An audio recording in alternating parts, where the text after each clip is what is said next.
All right, let's dive in. Today we're going to tackle something that's got, well, everyone talking. Government efficiency. Or, more specifically, this Department of Government Efficiency proposal, DOGE, as they're calling it. You heard that right, DOGE.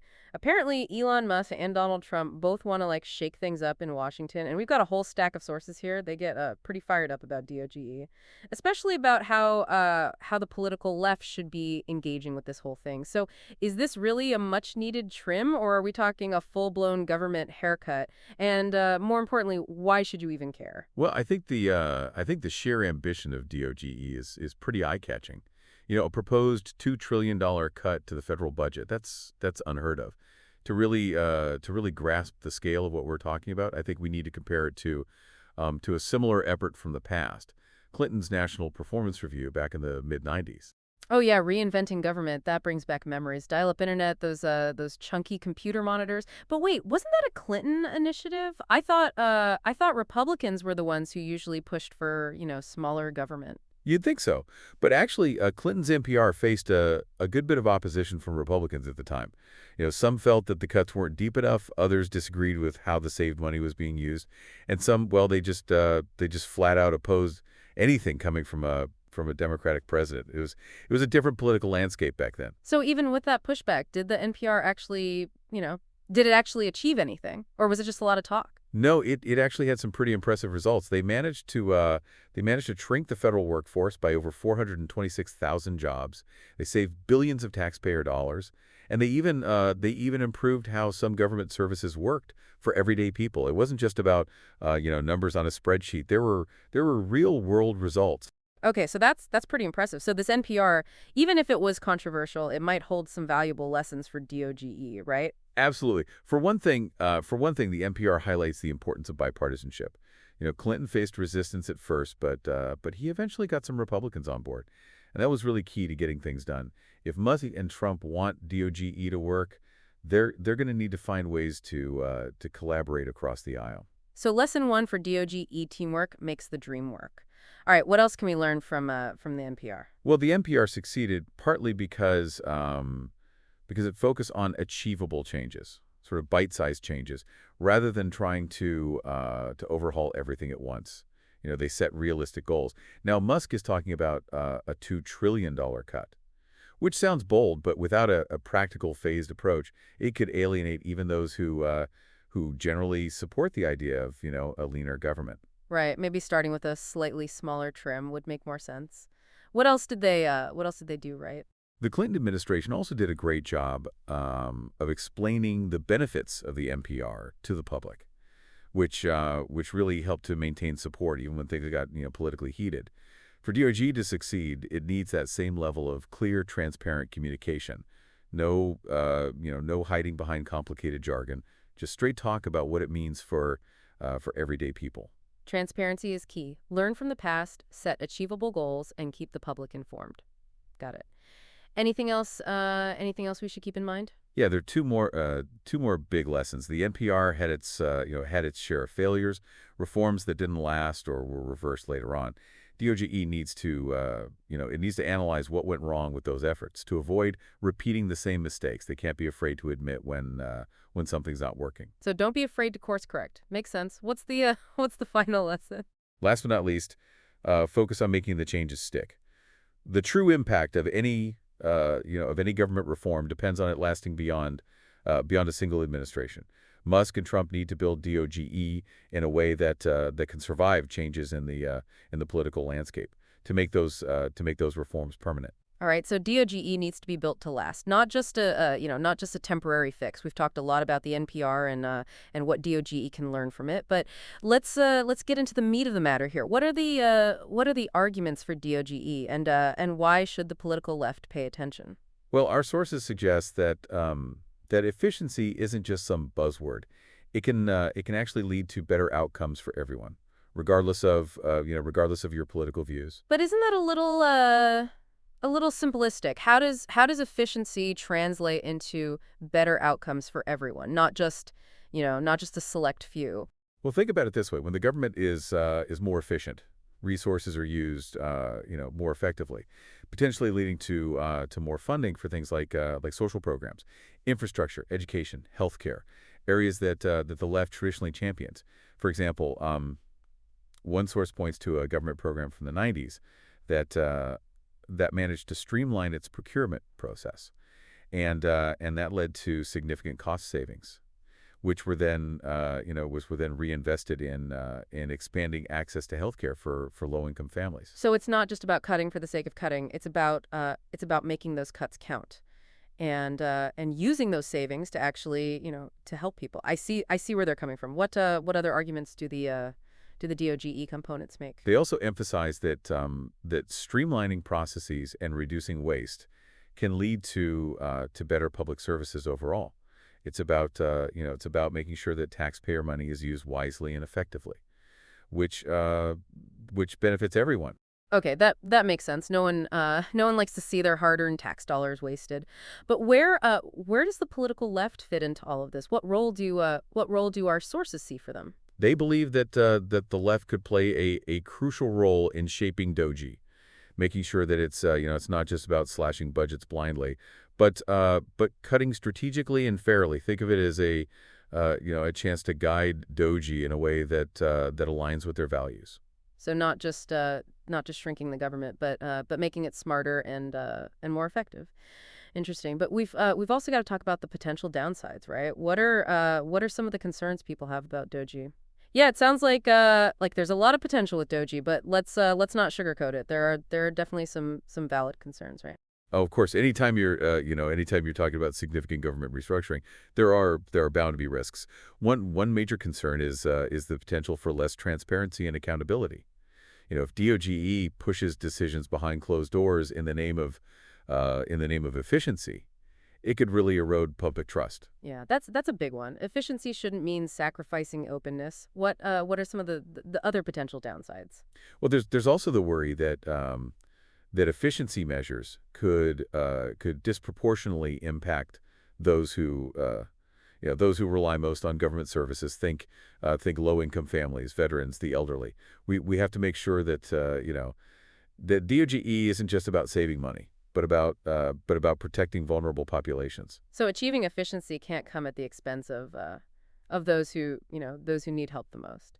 What about concerns about the cuts going too far? Absolutely. Some critics fear that if the cuts are too drastic or too rushed, essential services could be compromised. Think about things like food safety inspections or air traffic control. These are areas where cutting corners could have really serious consequences. Yeah, it's definitely a balancing act. Trimming the fat without cutting into the bone. Our sources seem really passionate about the left getting involved with DOGE. They even use some pretty strong language. Yes, the tone is quite forceful. One source even uses the phrase "get involved" or "get out of the way," urging the left to actively shape DOGE rather than risk being sidelined. Wow, get involved or get out of the way. That's a pretty aggressive call to action. But why this sense of urgency? Is it really an all or nothing situation? Well, the sources are concerned that if the left stays on the sidelines, DOGE could end up being driven solely by conservative priorities, potentially leading to cuts in areas that they care about, like social programs or environmental protection. So it's about ensuring that DOGE reflects a broader range of values and priorities, not just one side of the political spectrum. Exactly. They believe that the left has a responsibility to advocate for their vision of efficient government, one that balances fiscal responsibility with social equity.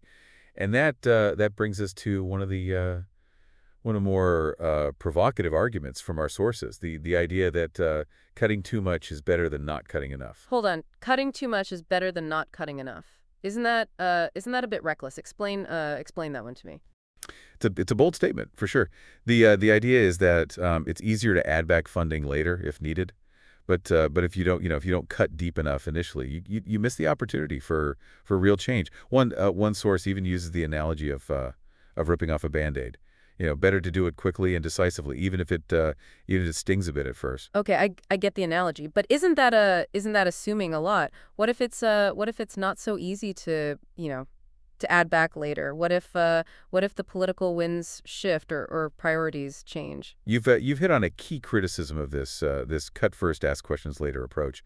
Critics argue that once cuts are made, it can be incredibly difficult to restore funding, especially in our current political climate.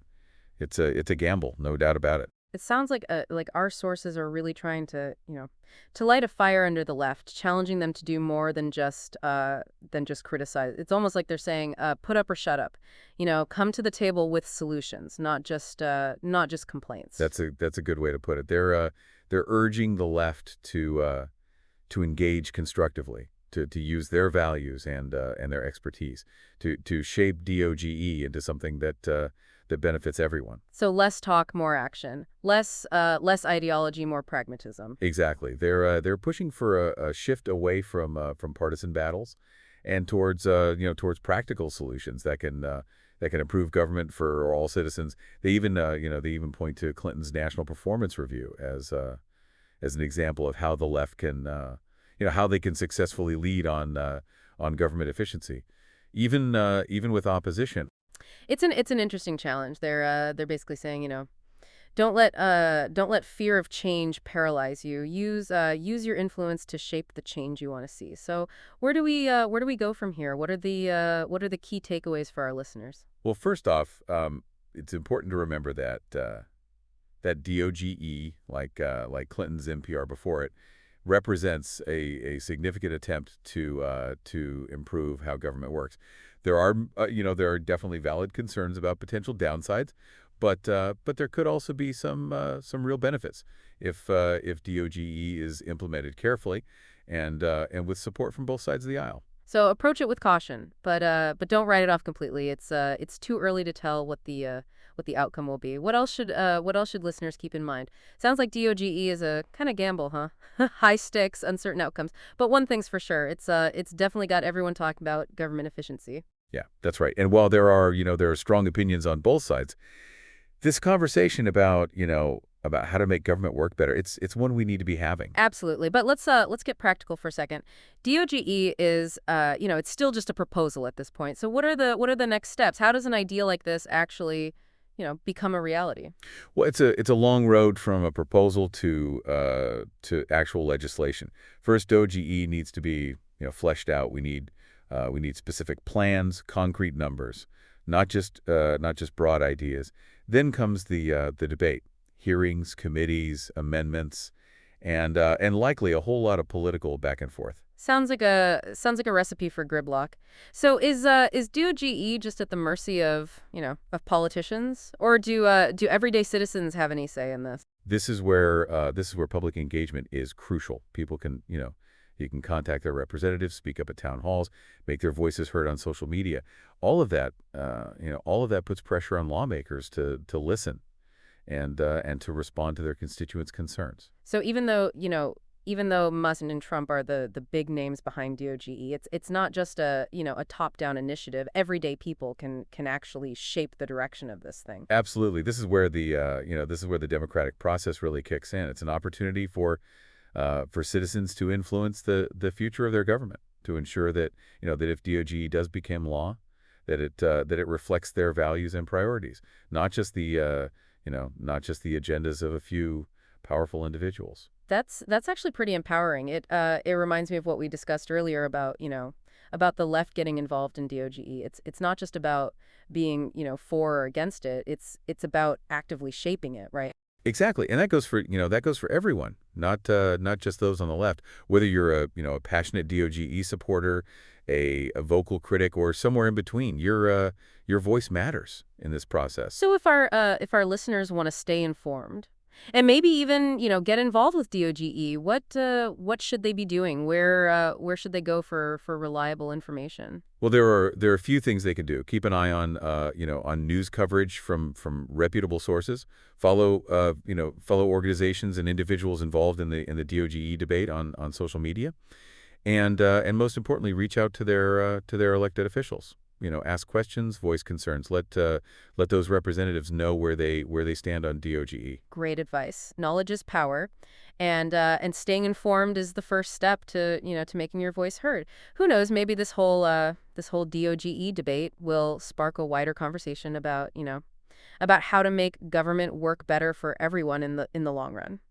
That's the hope, isn't it? Regardless of what happens with DOGE specifically, it's clear that people are hungry for change, for a government that's efficient, effective, and accountable to the people it serves. Well said. We've covered a lot of ground today, exploring DOGE from its historical roots to the potential benefits and pitfalls, and emphasizing the power of citizen engagement. Any final thoughts you want to leave our listeners with? Just this, love it or hate it, DOGE is a chance to rethink how our government operates.